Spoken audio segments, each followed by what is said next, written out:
Open the door.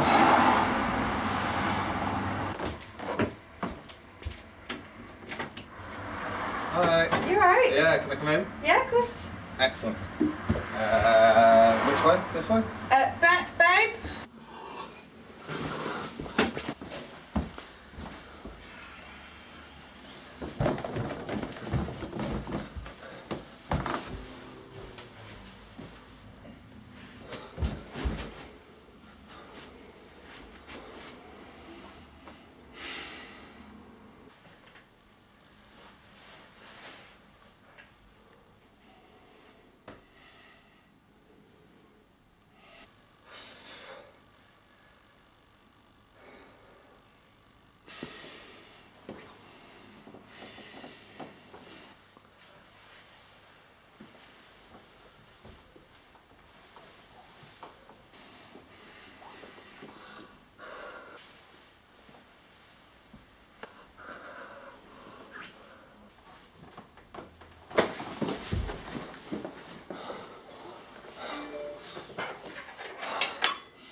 Welcome Strategy Battle Games to another GBHL YouTube video. You're here with your host, GBHL Damian. And GBHL Tom. And this is episode 17 of the Palantir. Oh yes, we're back, and in thrilling news, Yep. I'm alright. Yeah, nice good news. I am back. You probably knew that Damian was back and well because of the last few minutes, I'm sure. Last few, yes, whatever happened in the last few minutes. Yeah. I was able to leave the sofa and indeed the bathroom this week. So yes, this is my... Did you just have tea without toasting? That was only a sip. Okay. Sorry. Okay. Are you poised? We'll jump ahead to that. Jump okay, ahead. so as always, yeah, it's time for the tea toast. How exciting, really. And it was Steve Crow. That's sweet. Lovely Steve Crow. Yeah. And he passed it on to Jay Finnegan. the help, Yeah. as he called him. So yeah, Joe Finnegan, that was... This is for you. You get two. That was it. I think that we... Tea. I think that we messed up who gave it to Steve because it had been the Christmas break and all. Had we? Because I think we said it was Murtaugh, but I think it was Barry. Was it? Depending on, yeah. Tandoori Barry? Yeah. We Oh, might no. mess that up. Oh, sorry, Barry. It's not like he's doing anything for us at the moment. No. So yeah, tea review, Mark review, Dairy Milk, Easter egg, pretty standard. We've seen these before. Yourself, Tom? I have a Sunnydale... SHS. Oh, yeah. Right, oh, spoilers. Spoilers. SHS, that is, what is that? Sunnydale High School. And where would we find Sunnydale High School? Does M teach there? M doesn't teach Okay. there. Is it where you lecture? It's not where I lecture. I don't know then. You know? No. Do you know?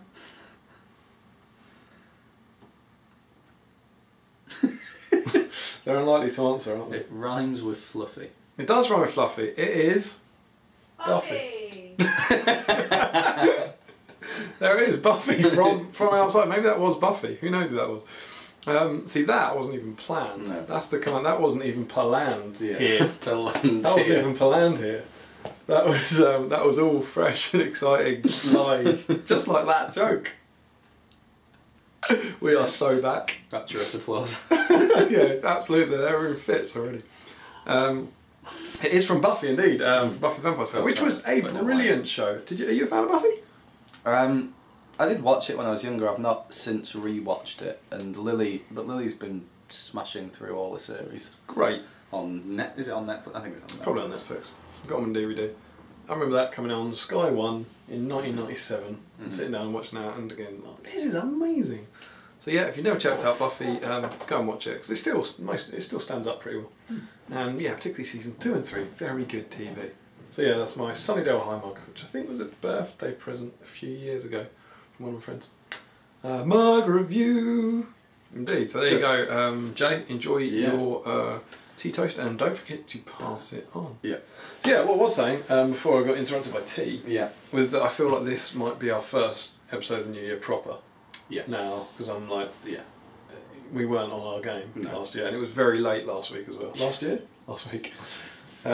Whereas this week we had a monumental faff debating about this. I mean, the sketch and yeah, the other sketch stuff, was but problematic. what we were going to do, given that Damian didn't want to do the sketch. Couldn't. You remember what it was like? Okay, couldn't. Yeah, it was.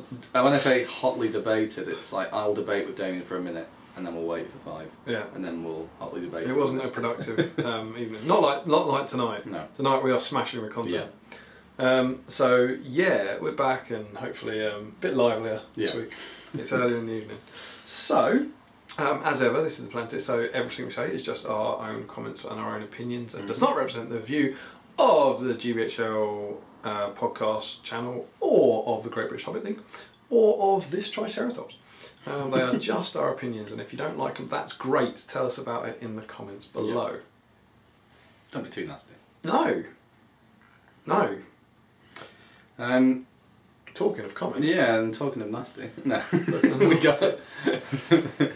We've been sent some donations. We have indeed. Mr. Ian Marley was very good to us. We said that last week we felt a bit bad about how maybe the sketch wasn't up to our normal standards. So if you would like a refund for your sketch, that you could send us some money, and we are delighted to say that Mr. Ian Marley sent us 45p for his refund. So thanks for that, Ian. It's greatly appreciated, and we are sorry. We'll be popping this right back in the post to you, and sending it on with our heartfelt apologies. It's well worth the postage. Yeah, absolutely, definitely. So sorry about that, but hopefully you'll feel better about this week's sketch. Yeah, I think Ross Dougal had a better idea. He did. He said he'd direct debit £295. Yeah, £295 per month. Because he was asking how much the refund was. Yeah. So I don't know. I just picked a number at random at £295. So yeah, Ross, you want to pay by direct debit? That's great. Pay it in 1 monthly instalment of £295, please, and we'll definitely return that to you, and won't spend it on a big lizard. Or, as I worked out, I think it's 1,475 Freddos. Great. I think it's true. So it's a lot of Freddos. I'm sure you'd get some more money off if you were buying in bulk. Not if you got them from Tesco. Okay. Which is where I would go. Okay. Go to a corner shop and buy a little box, and then buy and All then boxes. wait until the next order came in. It's the only way to buy Freddos. What would you do with £295? Not buy Freddos. I would not buy Freddos, no. Not even one. No. 1,400. I don't want 1,400 Freddos. I don't know. Smaug. Oh yes. Well, Isn't it? That's the answer. yeah, but you can't right now. No, you can't. I said January. So And to to be fair, sit on it. it's still January. It's still January. Fair enough. They have not lied. So yeah, sorry about those refunds, but we will get those in the post to you just as soon as we don't. Any other comments? Yes. Thank you very much. I think that was the key theme of last week. Question, yeah. Yeah. Good. It's too late. Past a certain point in the evening, Tom shuts down. He goes down to one-word answers. He becomes Jamie. He does become Jamie, yeah. Or Gamey Giblin. Gamey Giblin. Yeah, so we had that's a nice segue to our message from Fave Dreaderix. Indeed, from Fave Dreaderick. Who, I don't know who that is. No. Some guy, never heard of him before, but Fave Dreaderick messaged us. Said he'd like an English-speaking version of Pan's Labyrinth. Yeah, this was in reference to us talking about remaking the Hobbit and Lord of the Rings and what we'd like. And yeah, he said that he really liked it but didn't enjoy it being subtitled. Have you seen Pan's Labyrinth? No. Brilliant. It's really, really good. Very interesting. Obviously directed by Guillermo del Toro, who for a while was going to direct The Hobbit. Very, very good film. There's a cool guy in it who has his eyes in his hands, who walks around like this. And he bites the heads off fairies. But yeah, it's in it's subtitled. Do you like foreign language films? Not really. I watched Asterix and Obelix and that was fine. That's that's the high watermark, isn't it? That's foreign language films. Do you like art house films? Yes. Well, Asterix the Gaul. Yeah. Asterix and the Big Fight. Yeah. So good. Asterix in Belgium. Asterix is great. It is great. You're right. I played Pointless, the board game once, and the final question was Asterix books. And me and my mate, who were both in the final question, were like, oh yes. And we both found an obscure one. I think I went for Asterix in Corsica. That was worth 2. Oh. And because of that, we had to go again. And then we kind of found one that was a bit... but then you have to find a better one to win. You don't just have to find another one. And then we were stuck on it for like hours, just naming, I don't know, Asterix and the fish, Asterix and the giant cauldron, just trying to find something. So a bit of a flaw in the board game there. That'd have to go in the FAQs of Pointless. Yeah. Subtitled films, it's very, very common. A lot of people do the whole kind of, it's very powerful, so very... I watched it and you can read it and you can really take an emotion, but they're a bit hard to read, aren't they? Is this like you saying the Silmarillion's the best book? I don't think the Silmarillion is the best book. Okay, good. Is it like people saying the Silmarillion's the Book of Lost Tales Part 2 is the best book?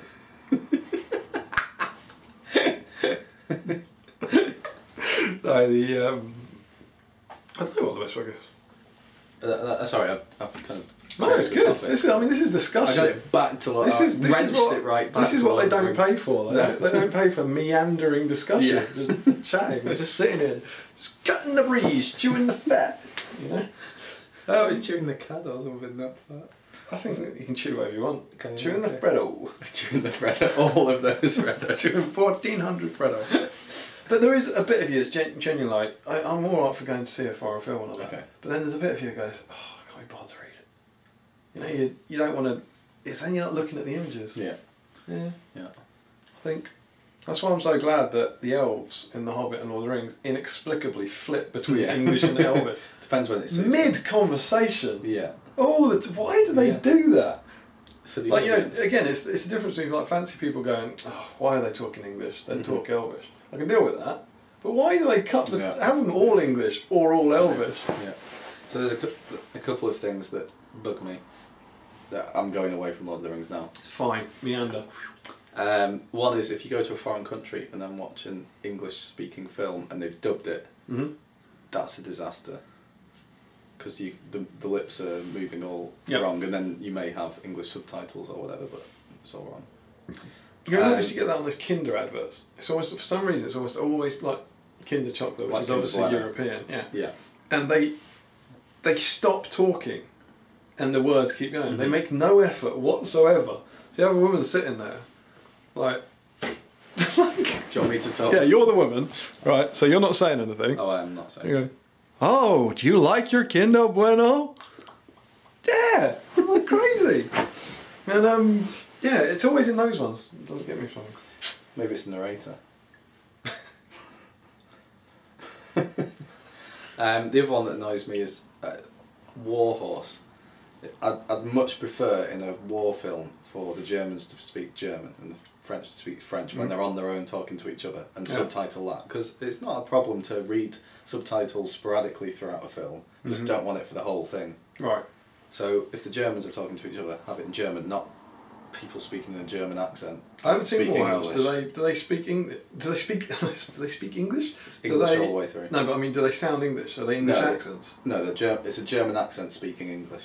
Yeah, that's weird. I think it's because it's an American film, and I think they'd prefer it for an American audience to all be in English rather than have subtitles. Maybe if it was European. Smells in there. Benedict Cumberbatch is in that. He was in something else that I hadn't noticed. There was Sherlock. Yeah, that was it. Moving on. Did you know Bilbo's in that as well? In what? They're together. He's in The Hobbit as well. Wow. No, it's insane. I guess they met on the set of The Hobbit and then got the job in Sherlock after that. That was actually quite interesting. When Bilbo did the Smaug scene, when he was recording it, he was not talking to Benedict Cumberbatch because he was acting. Which I thought they would be, because I thought it worked so well that they'd done it together, but they're clearly just so good on their own. They never met on the set of The Hobbit, as far as I'm aware. They were never there at the same time, or they never shared a scene. Yeah, they probably bumped. You'd have thought they'd met up. I don't think they did anything like on camera together or anything like that. Because I definitely remember them saying that when they came to film it, I can't remember which way around it was. Like when they came to film Martin Freeman, was busy. he had done his bit, his Smaug bit, or when they came to do the voice, Martin Freeman had shot the stuff. No, he'd already done the Smaug voice part, hadn't he? By the time that Martin Freeman had to do his, but rather than project Benedict Cumberbatch's voice, Martin Freeman wants to act with someone, so he had someone off stage. Yes, on a microphone. It was the vocal coach. Yeah, the vocal coach. This is all in the extended edition of Desolation Smaug Appendices, if you're going to watch this. But it's really interesting seeing him stand there and she's doing the lines for him so that his intonation can change. Yeah. I think was the point, and the pacing. And what I really loved about that is you just don't appreciate this sort of thing when you watch it. That, of course, throughout the scene, the dragon's moving around. Yeah. Oh, and yeah, performing. No, that was awesome. No. And so Martin Freeman's got to look in a different place. And they had this amazing setup where you had this big green screen stage, and they had lights going around the room for Martin Freeman to look at, which was essentially the movement of the dragon. Yeah. And it's incredible that this is all years before the animation was done, but it was what Benedict Cumberbatch had done, I think. And they show the basic thing of Martin Freeman just standing on a small pile of gold, looking up at a green screen, and it moving around, delivering his lines, and then show the actual finished scene. And that's so that when they cut back to one of his lines, he has to be looking at the same spot for continuity. Yeah. Incredible. It's very clever. It must be tough doing continuity when it's green screen and animated creature. It's just incredible. So, yeah. We agree, Faith. Yes. I think I think there is a part of you that's like, if I'm brutally honest, and I'd like to consider myself a semi-cultured person, that I would rather watch an English-speaking film than subtitles. But I do like Pan's Labyrinth a lot. It's very good. Any films that you can think that you'd want to update like that? Like, do you think the idea is good, but it wasn't executed well? Or Jurassic Park? Would you really want a remake of it? No, I wouldn't. That's the thing. That was a joke, you see. Some casual hilarity for the Palantir. But you might just want more dinosaurs. Always. Have you seen that Father Ted, where they watched the extended cut? Yeah, with more dinosaurs. No, I don't know, actually. You asked me this about 10 minutes ago. Sorry. Why do you do these? Why do you drop these things? Let's not do this then. No, okay, move on. Okay. So yeah, it's Amaro Byrne live on the Palantir. You need some paper. Over you go. So now we could cut it, and then it would seem like you've cut it because you needed time to think about the film. Are we going to cut? I think we can let Emma get the paper out. We can. Yeah. What else? More comments. David Whittaker said, David Whittaker said? He said Balin's tomb will be more moving now. So this was with reference to watching the Hobbit trilogy first and then the Lord of the Rings. So obviously you know who Balin is.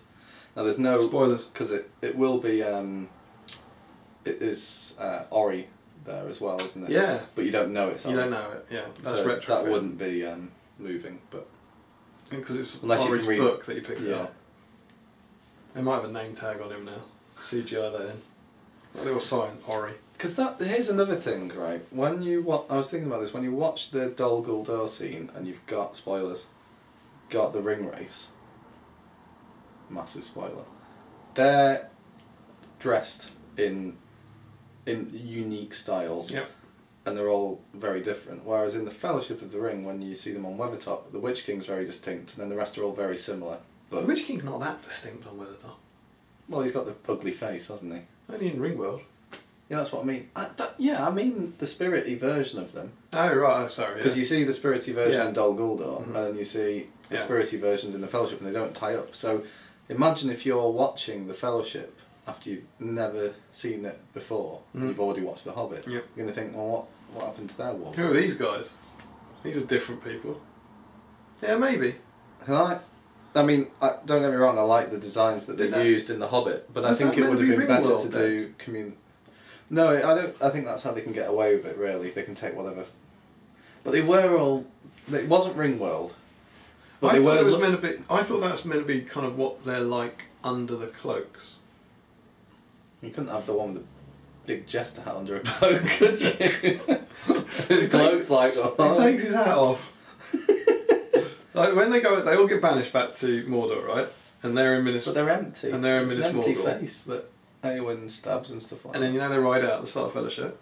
Yeah, and Sauron goes, "No, go and Shire, Baggins, and you take your hat off, And you take the helmet off, and anyone that wears any protruding gear, take it off." It's all very nice and very flash, but it's not what I'm going for. We've got health and safety, no rings. Yeah. We all need to be. It's like the end of Harry Potter when they all dress up as Harry. We all want to dress up as the Witch King, so that no one knows which one's going to stab him. And you can't have a jester hat. Yeah, it's very funny. And here's one Morgul blade. You know, one more. You'll probably lose them. Yeah, is it? I think old Gamey Giblin said something like this in a recent Speak Friendly question. Did he? I believe about saying how he wasn't that keen on the design of them for that reason. He would have liked it closer to the. I would have liked to at least just see the Witch King version. I mean, you did with Radagast. When Radagast defends. Yeah, that's because that's the same version. design. That's why it's a bit confusing, right? Yeah. Get to the third film and it's not all old men. Yeah. Oh, it could be under them whatever they're wearing. Yeah. So I mean, I guess that's their way around it. But in my very logical view of ghost things, they always wear the same thing. They don't change. So your logical feelings like about ghosts. why how the ring works. It's not the ring. It's something about the ring. It's about invisibility. How invisibility. I know how works. invisibility works through science. Okay. I've been through this so many times. Yeah, it's a bit odd, but I think the cool factor wins. Okay. For me, they look awesome. Yeah. And I liked them, and I think it was maybe different because otherwise, if it was, why doesn't Arwen see them like that? If that's meant to be them in as they are in Fellowship of the Ring, but in Ring World, then Arwen should see them like that, as opposed to it being what you can physically see, but at a different time. Maybe. So you reckon it shouldn't match the Ring World because it's what they are like without I think if you or me strolled through Dol Guldur, then we'd see them. Yeah. Well, we wouldn't because they've been banished. Spoiler. Spoiler. We said it last week, guys. Yes. Watch the film. Yeah. It's gone. It's old news. Yeah, I think they're meant to be because Saruman can see him. He's not an elf. No. He's a wizard. And there's nothing in the Lord of the Rings films that implies that elves can somehow see them as their true selves. I'm just ambivalent about it. I think it's before they got those trendy cloaks. But I was just thinking that you might not necessarily make the connection. Yeah, it works very, very hard to set up that as a connection. Yeah. Which is incredibly cool going into Fellowship of the Ring. But then it doesn't quite make that connection, does it? The other thing you might think about the ring race going into the Fellowship is that they're rubbish because Saruman and Elrond battered them. Or does it help you understand how powerful Saruman and Elrond are? It does that, but then when the ring race are chasing, like, oh well, Saruman and Elrond will. Yeah, but isn't there a bit of that as well? Like, I love how I've always thought this in Fellowship. They spend the first half of the movie setting these guys up as these terrifying, and they are. When they're chasing after the hobbits, they're absolutely terrifying. There's some really good scenes, and Aragorn does that really nasty speech, doesn't he, in Bree, and he goes, "They're the Nazgûl, neither living nor dead," and he goes, "They will never stop hunting you." Until about 15 minutes later, when they get pushed away down the river, and then they stop hunting them. No, they do. They come back on the Fell Beast later. One does. One's flying over the marshes. Doesn't even know they're there. Where are the other 8? They stop hunting them. They do exactly what he says they will never do. It's precisely the opposite. And no one ever goes, God, they... like at the end, Ammon Hen, I was going, Aragorn, those guys, they stopped hunting us, didn't they? Like, you're right, you're wrong. Like Legolas in the Two Towers, Aragorn, they're not hunting anyone anymore, are they? And then right at the end, oh, there they are, the eagles are, it's alright. Always amazed me. Gone. They should all be waiting outside Moria when they run out. Yeah. They go, oh! It's the music at the end of Gandalf. Crying. The crying child. They run out and just 8 ring racer. Dead.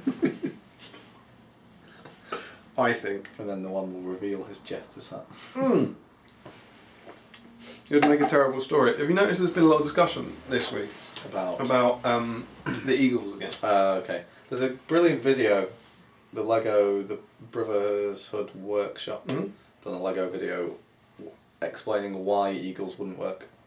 I don't think I've seen that. It's quite compelling. Why wouldn't they work? Just got to watch the video. Do you want me to say? You set up really good content and you steal it away. Okay.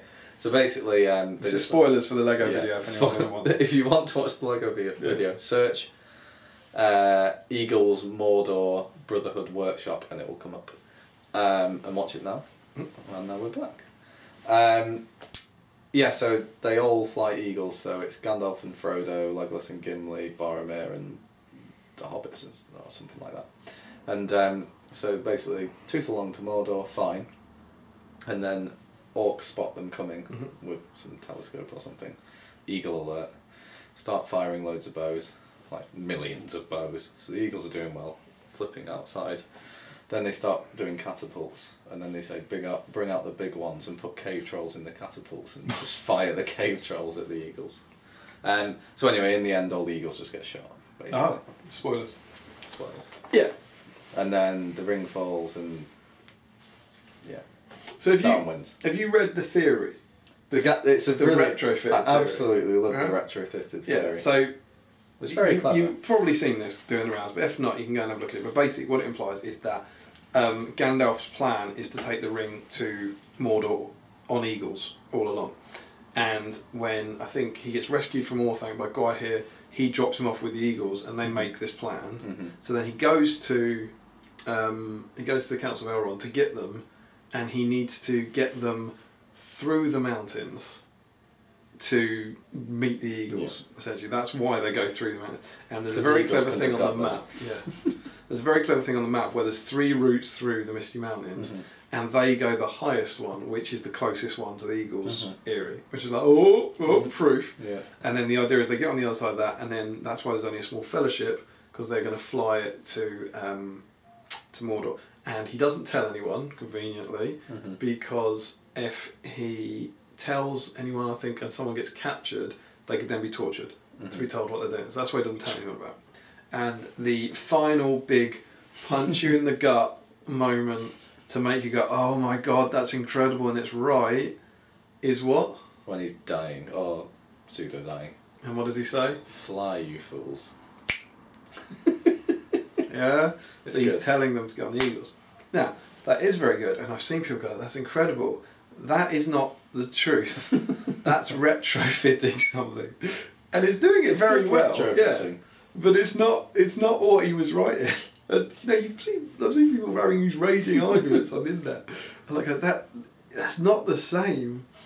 But because he wrote so much more after the Lord of the Rings that there would have been some reference there. But what you then get into the habit of, and this always cracks me up, and there's been a lot of this, is why the Eagles thing wouldn't work. Okay. And there's all sorts of reasons for this. And people will write these and feel very passionately about them, and they'll say things like, the Eagles are not part of this world. They won't interfere in the events. They never interfere. No, except for when they do. And that's a kind of common one. Yeah. They're the messengers of the Valar, so they only interfere when it's absolutely crucial at the end of all things to say, and it's like, well, rather than letting it get to that point, just drop it in. That's fair enough. But then there's also things like they could go over Mordor and the ring race would take them out. Fair enough on the Felbies. There's lots of patrols, almost like the Lego said, they'd shoot them down. There's a noxious gas over it, and all this sort of thing. And there's lots of very. They won't go beyond the borders of the land. Yeah, except when they always do. Always go beyond the borders of the land. And if there's a big battle, and they go to the mountain. At the end, they go literally to where they need to be. They clearly are alright with getting there. And I heard someone once say that Gandalf gets so many he's got like an oyster card, like an eagle card, and it needs to be topped up and recharged. And he's like, He'd used it up he'd in used it up, Norfolk. yeah. But there's all these very worthy reasons about Tolkien going, well, that's why I couldn't. And as a kind of Tolkien fan, you feel like, oh, well, that's got you, hasn't it? Yeah. And the reason they don't get on the Eagles is very, very simple. It would have been an awful book. It would have been a really dull book. And for all you defend it with your fancy Tolkien reasons, that's the reason an Eagle doesn't drop it in. Nothing to do with the book. The rest of it is retrofitted it again. Yeah. You go, oh, this is the reason. It's not.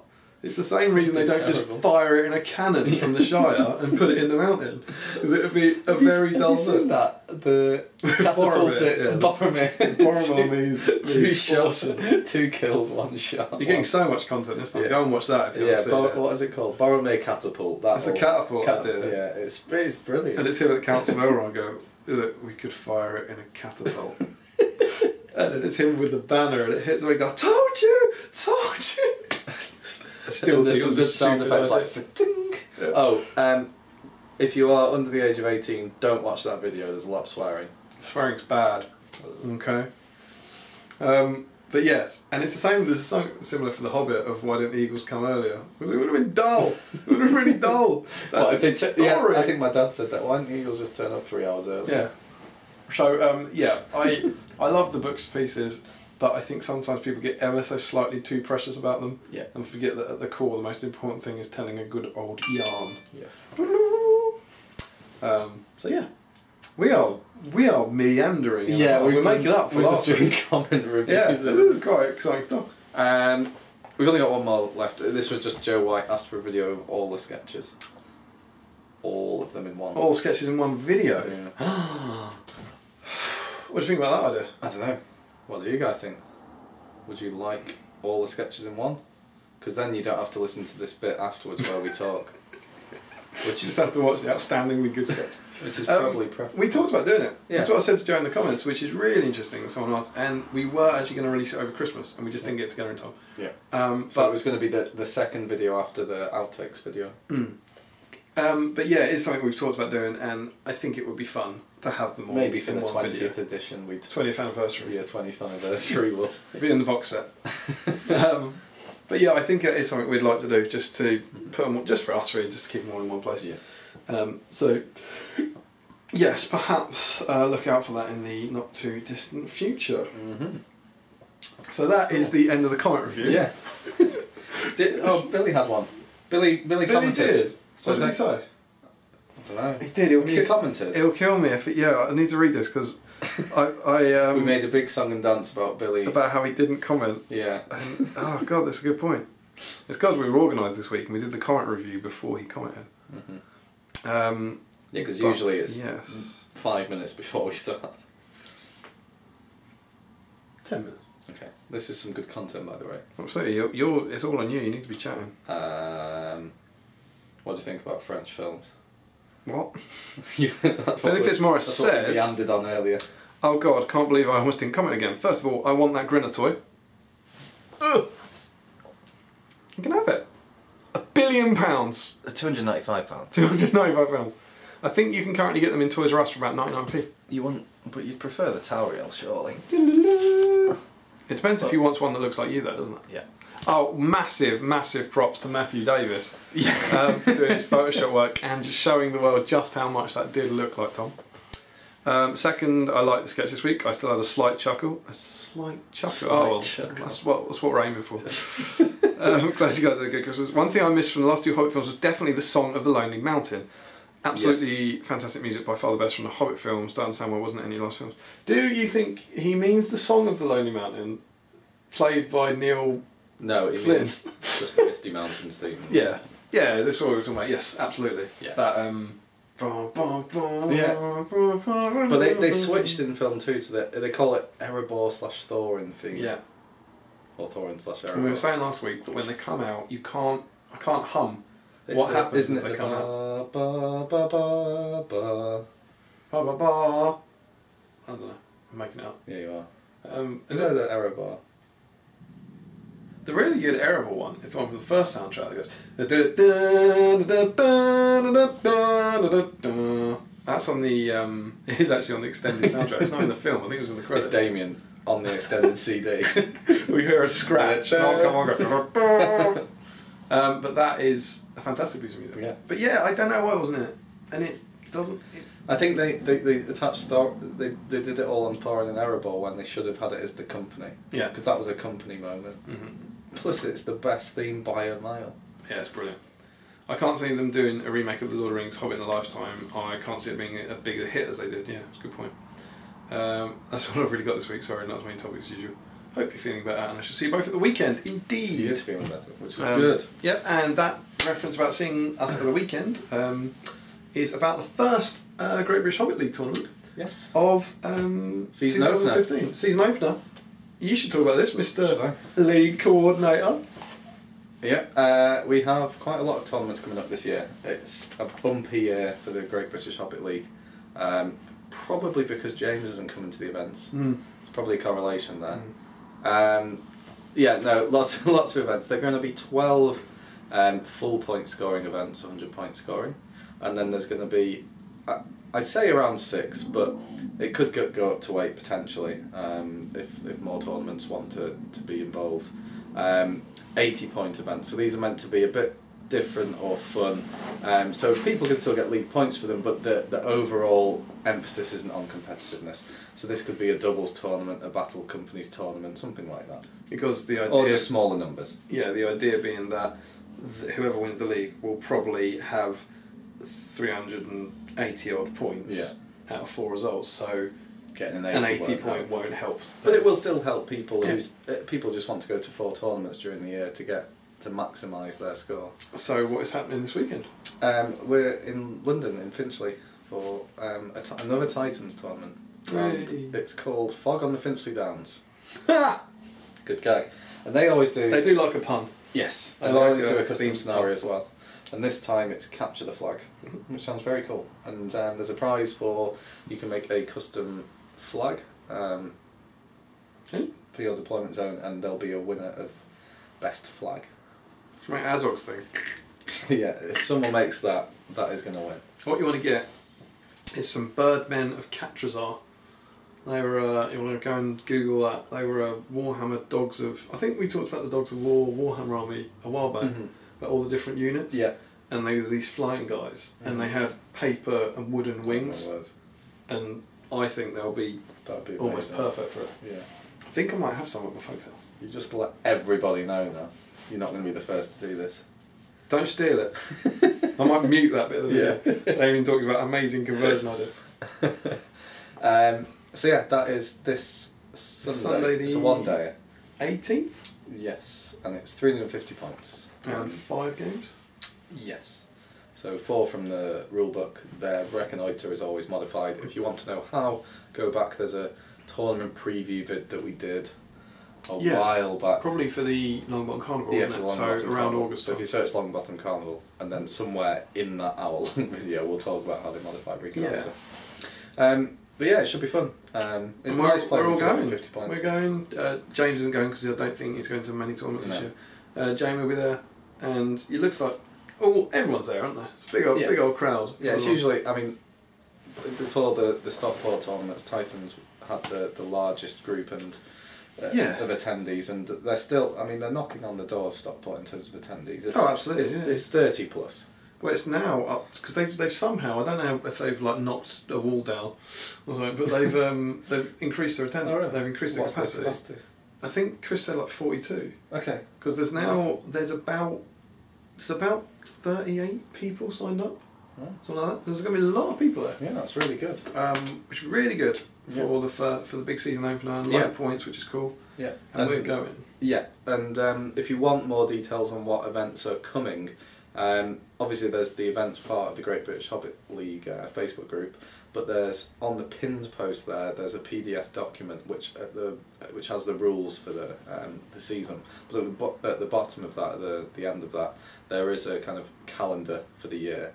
Some of the events will be to be confirmed in terms of what points value they are and what type of tournament, but you can get those dates in your diary now if you're having to book holiday or whatever for these kind of things, or just generally plan your lives. And we're quite excited because we're running a tournament this year. We are, yeah. We're running. We've not really thought about it. No, we know the points, yes. we know the Yes. rough structure of it and Yes. stuff, but that's in May, and we are running a doubles tournament. Yeah. Because we are big fans of doubles, Yeah. and we really want to go to doubles tournament, so we decided to run one where we wouldn't be able to play. I think it's going to be relaxed enough that we can play. It's going to be so relaxed. It's going to be like well chill. Yeah. And there'll be a quiz. Yes. There'll be a quiz, and it's going to be. It's actually at the same venue. It's at the Scout Hall, the Finchley Scouts Hall. So I think Damian and Chris are both quite excited to get a tournament off. Yeah. That's around down the around the corner from. Yeah. So it'll be. I mean, they do a really good job. So we'll have they do. They're great. They're almost like they're the oldest established independent tournament, like I think Titans. they set the bar for at the start for how to run a large tournament. Yeah. And yeah, they always get 30 plus people in, and they're always really, really good. Yeah. And Longbottom Carnival is certainly a tournament highlight for me. Yeah. Every Yeah, year. it's great. So this one's really good. Yeah, very excited. I won this last year. Yeah, This was it was the season cider. I'm not going to win it this year. And we will return to this later on because we're actually going to talk a bit about our armies. You could do now. Why not? Could we? Are we out of the comment review yet? Why are we talking about this? Who knows? At least we are talking. We're on full on form. This came from. Billy's comment. Yes, see you at the weekend. Do you see what happens? You say, see you at the weekend, we will talk. Yeah. So yes, Billy Fitzmaurice, lovely man, will be there as well. Yeah. And yeah, you can see him if you want. Yeah. So, Thanks for the comment, Billy. why don't we go on to our Let's armies? start the Palantir. Why don't we talk about our armies? So indeed, well, not quite. What we wanted to talk about is a topic that has been bandied around a few times, and we never got round to it because when the film was ramping up, we had lots of movie news to talk about. So we kind of kept it in the can. Yeah, kept them in the can. So this question is: what makes a cheesy or fluffy army?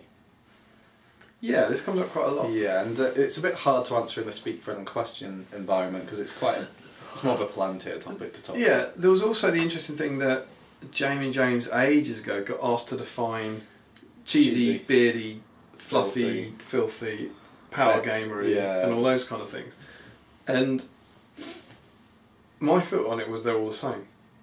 Essentially, that's why you can't pull them apart in a broad sense. No. What do you think, sir? So what of what the definitions? Well, they mean, yeah. So there's kind of two extremes. So lots of people may pick an army which is just normal. It may not necessarily be themed, but it's not particularly great in the game. It's not bad. But then at one extreme, you've got things that are purely based on theme. Would you say it's a sliding scale? It could be a sliding scale. It could be. Slide, Thomas, slide! So you've got some armies that are purely based on theme, and that could be book theme or movie theme, or even kind of made up theme, but within the context it works. Something that could have happened. Yeah, and generally you call something fluffy if it's very heavily themed, and to the point where it's not overpowered as well. Yeah. I think you have to have that distinction really, because you wouldn't call an army of berserkers fluffy. No, it's picking something where the emphasis is on the list. Yes. Not on how. Yeah, you're not thinking about how well it'll do. Yeah. You're not thinking about any synergies or what it's going to do well. Yes. So you pick Harmer and Gamling and Theoden as your heroes because they were there at the time in the book or the film. You don't pick Erkenbrand and Eomer. And it's not to say it's awful. No. It's not to say it's a bad list by any means. No. But yeah, it's. I mean, some people do go to that extreme and have truly awful lists, Larry. Larry's talked about trying to find the worst, the worst all-hero list, isn't he? It's all the unarmed heroes. Yeah. Every single unarmed hero in the game. So you take 130 point Celeborn with no... he gets -1 to all his rolls. Yeah. And at the other extreme of that we have... what people call birdie or filthy lists, which are lists that are purely built to win games. and they take advantage of specific rules or specific synergies between either rules within a profile or rules between, you know, taking a classic example would be taking a defense 7 front line of Fountain Court and backing them up with elves to give them 5/5.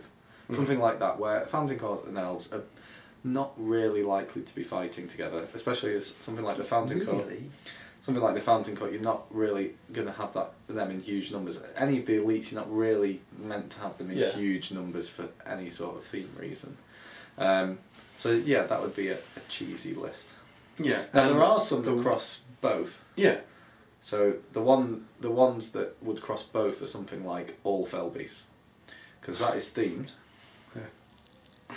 But then it's overpowered. So that's why so you have your sliding scale, but then they're kind of above it. Then there's another axis. Yeah, that's like the third. Yeah, they're flying above it with their stupid rules. Yeah. The Felbeasts are so powerful. They're above the scale. Yeah. They can get off the scale. Yeah. And the wording thing is what was important to me. That I don't think there's a difference between beardy and filthy and power gamery. I think they're just what different people call that. The same thing. Yeah, they're all slang for the same thing. Yeah, exactly.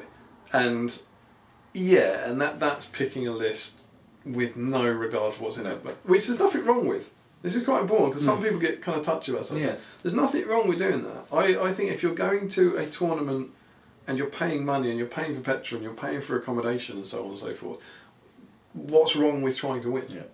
I don't think people should criticise that. But then there is I think for those who take theme though, it can be really frustrating if you come up against the other end of the scale. Yeah. I mean, that's the interesting thing about Ed's Felbeast, that people, not saying they don't enjoy playing them, but the complaint about playing them is how good they are. It's not about the composition of the list. Mm-hmm. You know, that's like Ed's really good with his Felbeast. Yeah. I'll probably lose this game. No. Whereas a lot of people I think would rather play that than the Fountain Court and the Elves and Alfred and the Lake Towers. Yeah, that's put together to be frustrating. Because like you can say, oh, all the ring rays have attacked me. And I get that, and I've lost, and fair enough. But the other one's like, what is that? And I think also you might be annoyed if you have something like the Rivendell Knights, and then they just stay away and shoot, because that's a very skirmish and shoot. That's an overpowered way of playing. Well, you also have filthy, beardy, overpowered tactics, don't you? And you use the same word to describe that. Yes, absolutely. Now there are some instances where someone is at this end of the scale. They're at the theme end. Owen has brought Aragorn on horse.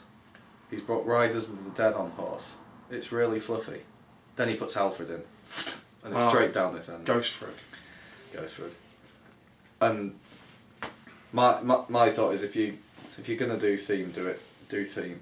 Or if you're gonna do, I mean, don't put Alfred in unless you really. Owen is gonna kick off. Yeah, he probably will. I don't support anything that. But Ghostfred is not Fluff. Ghostfred is not welcome. It's not Fluff. He's not invited.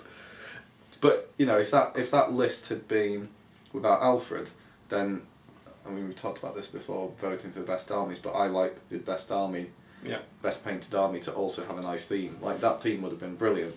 So where are you on the scale?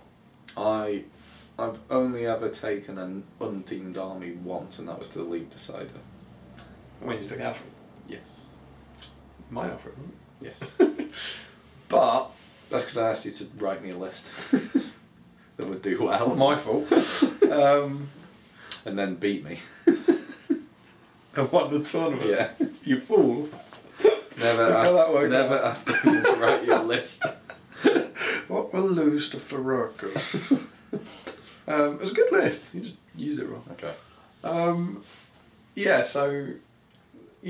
But you also, that year when you were winning, you had some very competitive Wood Elf lists. Yes. But they'd be up here on the theme. Well, they wouldn't be up there because I had Thranduil, Legolas, Galadriel, Haldir, Rúnel. Oh, you're changing woods. Yeah. So if I was doing theme, I wouldn't change woods. Yeah. Like I think they're about there on the theme. Like they're still towards theme rather than overpowered because I wasn't. But it's a happy coincidence. It's like the Felbeast, isn't it? The Felbeast. If you're taking them competitively, darling, it's not because they're themed. No. It's because they're very good together. It's the same with Wood Elves. Wood Elves pure wood elves look themed, but they're also highly competitive. And it's not what I actually did as well is that I had the wood elves I had them in themed war bands. Like it was always wood elves would be together and I'd deploy them together. And I had Galathrim, the golden elves, together and deployed together. So I was trying to distinguish it that way, so it felt like an alliance rather than, you know, having a row of one and the row of the other behind. But yeah, I don't think. In the end, I ended up taking the elves more than I wanted to because I wanted to do. They were good for me, but I took Gondor quite a lot that year. And again, Gondor. I mean, I think that was themed as well. Did you win 3 tournaments or 2? You won 2, didn't you, that year? With both of the wood elves. Yeah. But the Gondor, I came 3rd with Gondor. I mean, it is the case that if you want to win a tournament, you need to. I think you need to have a strong some concession towards that. Yeah. Not as a guarantee. Callum won it with his dwarfs, which you could look at. But I think that was still a combination. I still think dwarves are a very strong list. And it was a combination of like Floy, Old Balin, and Thorin. Like not taking anything away from Callum, it was still brilliant. First ever dwarf victory. Dwarves are really good. And that list itself isn't thick. No, they just Thorin and Moria Expedition, Balin. And Thorin's very underpriced for what you get and things like that. But also with the dwarves, it heavily depends on what you play in the bad scenarios for you. Yeah, of course. Yeah. The ones involving speed. Yeah. So. But that was still outstanding. This year, it was a very, very good result to win the tournament on dwarf. Like. Whatever you take. But other than that, I'm trying to think. The only other lists that are kind of normal lists that win are things like wood elves, but that's because elves are very good. Yeah, because so this year my Faraka list won. Yeah. Ed's Felbeast list won. Yeah. Fans. That was the Filth that we just talked about, really. Oh no, it was his brother. Oh, sorry, it was the Harad Filth. No, that's what didn't win. So that's what Fan. Oh, Fan had the Harad. Oh no, Fan had the Fountain Court. Fan had the Fountain Court and the Wood Elves. It was Sam Langerland. Yeah, so it was the Watchers, Karna, Shade, Readers, Filth list build. And Undying, I think. Jamie won with Wood Elves. Yeah, and Woses. Wood Elves and Woses, which is clearly not. And Charles won with all monsters. It was like Dwellers. Okay. But that was at a small points tournament. Yeah. And Ed Jamie won with the Rivendell. James Bond. Yeah, James Bond won. One with the Moria and a Shade. Yes. Who won with the Rivendell Knights? Ed, last tournament. Yes, he did. And James Long won with Wood Elves as well. James Long won a tournament? Home of Schools. Ah, of course he did. No, that was Fallen Realms, wasn't it? Oh yeah, it was. It was with his Reavers. Reaver. Yeah. So I was giving far too much credit there, wasn't I? There's not his Wood Elves are good though. He's good with Wood Elves. Yeah, but at least that's nice. You know, nicer than Reavers. Everything that won had some, I think, concession to highly optimised units in the game. I think Callum's is the best example of. But it's not. It is, but it's still not. He didn't take, say, Thorin, Feely, and Keely. Yeah. You could still go a lot further along. Because a lot of the time, if you take the fully fluffy lists, the synergy's not there in it. You're not going to win, which is fair enough. I think you can come close. Yes, I agree. You can get to the last few. You can get to the last few games, and then you struggle because you're playing the highly optimised lists at the end. Yeah. So if you want to win a tournament, you have to make some concessions. Like you don't have to be right in this overpowered. Say every troop is a berserker, or every troop is a reaver. But to do reasonably well, when you take your Harrod Force, maybe chuck in 6 reavers. Yeah. Then you're going to do better than if you didn't put them in. So yeah, I very much last year for about 2/3 of the tournaments, whatever it was, 3/4 maybe. I was at that end taking highly optimised kind of Isengard lists, which again, some people, not me, some other people were saying isn't as bad because it was from one list, except the one time I chucked the Witch King in. Yeah. But it wasn't taking bits from other things. It wasn't putting axes on the berserkers and stuff. No, I mean I wasn't there, but you still, I was beyond the halfway mark. Yeah. I think spamming elites gets you beyond the halfway mark. Also, putting things together, even if it's in a single list that shouldn't be together from a book or film point of view. Like I just dislike the Ferrell's backstory in general because they're not in the film and they're not in the book. Yes, they could have existed, but then they'd be in small number with, and they should be with Uruk Scouts. Yeah, absolutely. That was the theme that Games Workshop made guys, up. So you should take an Uruk Scout army and take some Ferrells. They were meant to be the berserkers of the Scouts, I think. Yeah. Just to give that kind of army a bit more flavour. But yeah, no, you're absolutely right.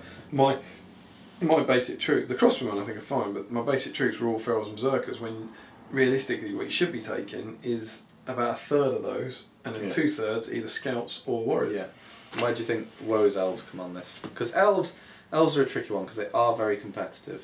So depending on, it's this mixing again. If you put Thranduil and Legolas and then put in Rúmil, then that's not theme. That is Jamie's third hero, isn't it? It's taking it more as a competitive list. Yeah. Whereas if you did, because you'd have to take, like, if you take Galadriel and then Haldir as your next hero and then Rúmil, then that's fine. Yeah. Leave the husband at home. Yeah. But it's obviously, as soon as you put the Woes in, it crosses over that line. And then James's one is an interesting one because he likes to. A clock. Yeah, James Clark, because he has a lot of Sons of Ale, but they're not over half. So they're not. And it's whether you class Westfold Red Shields as elites. I don't think. I mean, they're an upgraded troop type. So in the, I don't know. There isn't a definition of what elite is, but it's turning a non-warrior and getting rid of their deficiency. I think James's list is the same as having a Thranduil, Legolas, Galadriel, Rúmil, Haldir, Wood Elf list with Galadriel core. It's like picking the best bits. It's picking the best bits. It's not horrific. It's not down this end of the scale at all. It's probably even on this side of the middle because it's all from one list, and you've not spammed the elites. But if you take Aemir and Erkenbrand and if you just pick the best heroes and you pick the best troops, and that's fine. What he set out to do was to do as well as he could within the Rohan list. Show that they could be competitive, which he's achieved. It's all from the Rohan list as well. Which is achieved. So, but if he wanted to go Fluff here, he should take Theoden and Harrow or Gamlen or whatever the premise is. Yeah. But as we said, there's absolutely nothing wrong with any of those lists or what you're doing. But it does. I think what's cool about the league this year is that having 80 points tournaments should mean that people don't rock up with those lists to the 80 point tournaments because why wouldn't you take a fun one? Yeah, but then does it become an arms race where all the people who might have thought as not podiuming, do they then take those lists to those tournaments? Yeah, as a jump opportunity. And I don't think they will. No. So the reason we're talking about this is talk about our own lists. Yeah. For Sunday. Yeah. Because you made the kind of not pledge but decision last year to not take anything competitive. I was trying for the league, didn't get it. No. And then very much said I'm sick of Ferrells and Berserkers, which I very much am, and so this year wanted to take stuff purely because I wanted to take it. You could still take Isengard, but you can take Scouts. Yeah, exactly. But I don't want to take them. No. And this Sunday, I wanted to dig up my kind of Hobbit good again. And what do you think of this? Go on. I have got... This is live reaction. This is live listing. I've got... it's 350 points. Awful. I've got Balin. It's awful. Young Balin. Yeah. Young Balin. Well... It will be painted. Young profile Balin. Oh! Who's actually old in the game. Free People's Balin. No. Young. Because he's older then, isn't he? Oh, yeah. So the Hobbit rulebook. Thorin's Company Balin. Yes, but not young in the sense no, just the Thorin's Company Balin. Yeah, no. Right. Leading... Red Coat Balin. Yes, Red Coat Balin, Santa. Leading, I think it's something like 3 Warriors Variable with Shield. Yeah. 2 Warriors Variable with Spear and Shield and 2 Grimhammers. Okay. Nice. And then I've got 9 Mirkwood Rangers. Nice. Led by... Tariel. Absolutely. Yes. Right. Okay. I mean, the Dwarves and Elves and the Hobbit stuff's fine going together. but you've picked Tariel and Barlin, which is a bit odd. It's a 2 pairing. Yeah. Like, but if you, I think, I grant you it's not a theme, no, but I think neither of them scream competitive. No, it's and not. the reason I've taken them is I took Barlin because I wanted He's cheap a enough to Warband field Beach, enough. and he's cheap. And I took Tariel because I want to use Tariel. Yes, and she'll be your leader, and maybe she's not great as a leader. Yeah, and I don't think she's great. But what is really good about her, and this is a special rule that not a lot of people know about, is whenever you roll her dice, you get to go da-da-da-da, which is great. And then bosh. I haven't used her since I used her in the tournament ages ago. At the start of last when year. she was absolutely awful. And I just love her. I like her in the films. I like her rules, and I wanted to. You were really use her. jealous of Killy. I always said they were in love. Spoilers. And lies. Spoil lies. And so yeah, that was my motivation for it. Yeah. I really wanted to take her. And yeah, so there's not a particularly film-based booky theme. You could get round it, and I But- don't know, because to take those dwarves, you can't have someone like Keeley, could you? It'd have to be But- Dwalin or Thorin. Here's the thing.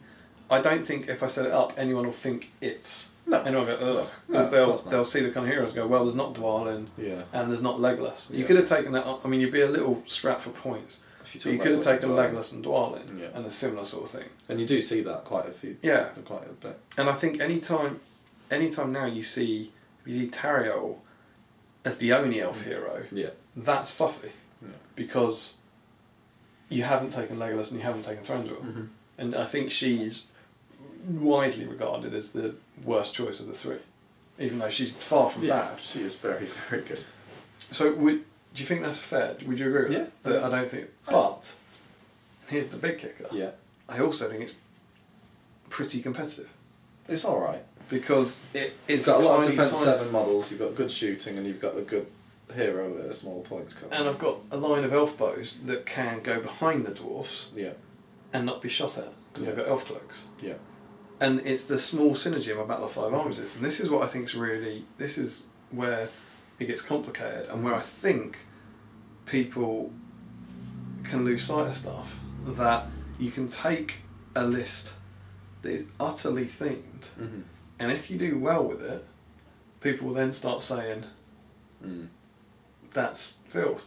And I mean, the Throne of Skulls, my Battle of Five Armies, that was deliberately a concession to the theme. So I had Bard leading Lake Town, didn't have Alfred. no Alfred. I had Thorin leading the Warriors variable but without Orcus, because at the time, in the book, you should have Orcus. And no Dwalin in there. No Dwalin. I had Thranduil leading the Rangers. But no bow, because... No bow, because the model doesn't have a bow. And no Legolas. No. And then I had Bilbo. Because originally you had Legolas, didn't you? Yeah. And Alfred and more... I don't think I ever had Alfred. I think you thought about it. I think maybe at one point troops. to get more troops. But then when you're looking at who needs to be there. Yeah.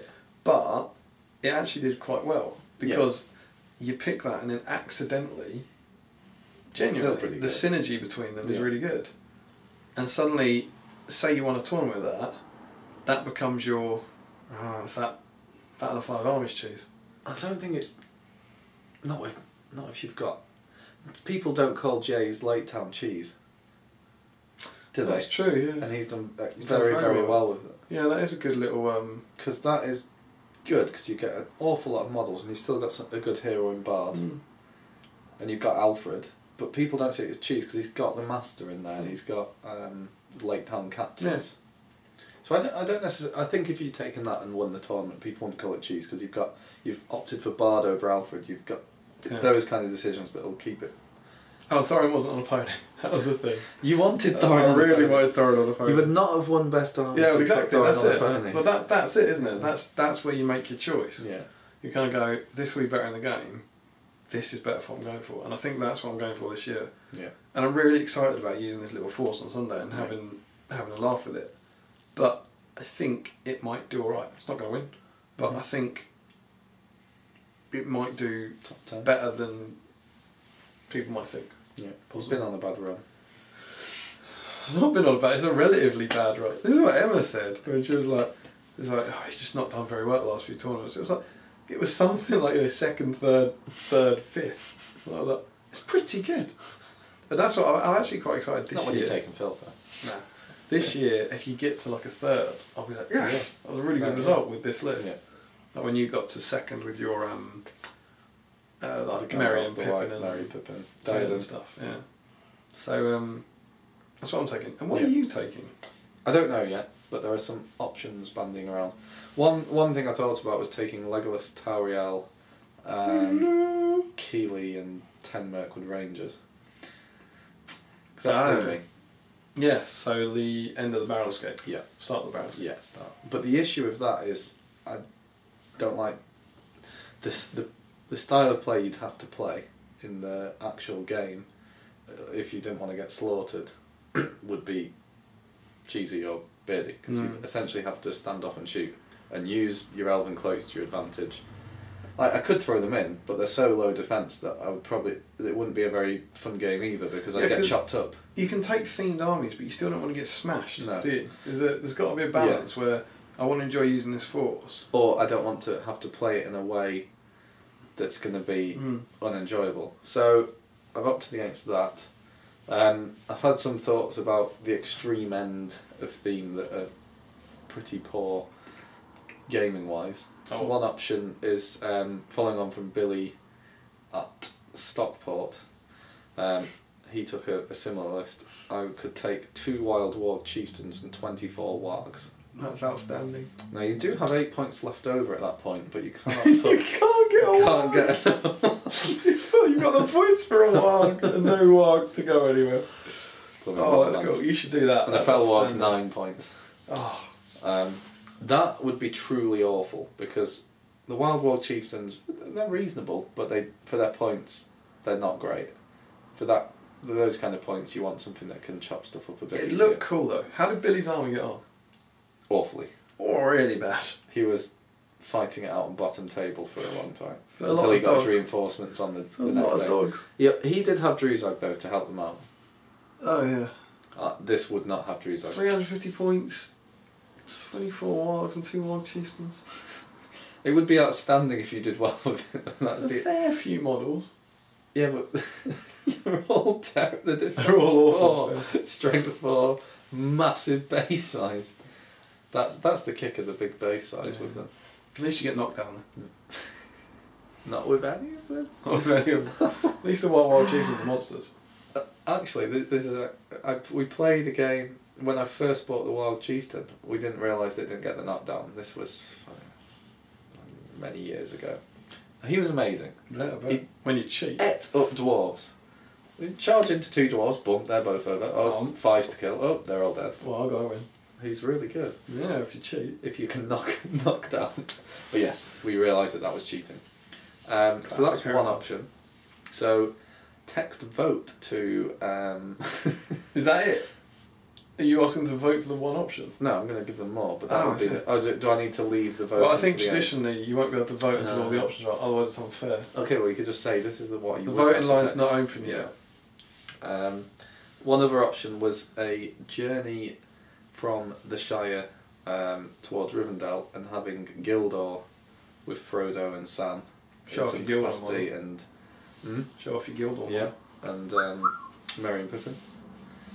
But I was going along that line, but I think it's just going to be dire.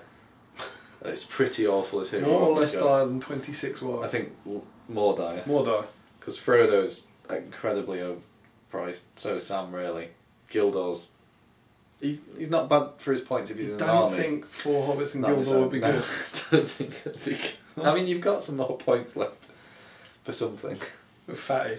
Some sentinels or something. Fatty goes with him, doesn't he? In the book. Fatty Bulger. Yeah. Oh yeah. He goes with him to Crick Hollow. But you could put Glorfindel in that. I don't know if you've got I'll the point. swing it a bit. I don't think you've got the points for that though. Just put new Thranduil in there on his horse. Yeah. Add some points left over. Alfred. Alfred, obviously. Okay, so that was another option, but probably best not vote for that one. Some other options. I thought about taking a full Galathrim list, which doesn't have any named heroes. So it's purely the 2 Galathrim captains. So one with bow, the one with the blade. And then I think you get about 20 Why don't you take Haldir? Glathrim. Why don't you take Haldir? That'd be cool. You could have him. Because no one takes just captains. I don't see a lot of Haldir about anymore. I think if you can do that, like that'd still be well up on the thing. That'd be cool. Yeah. That'd be half decent as well. Yeah, and no Glathrim court, so it's just normal Glathrim. What other option did I really wanted to take just the ring race on horse.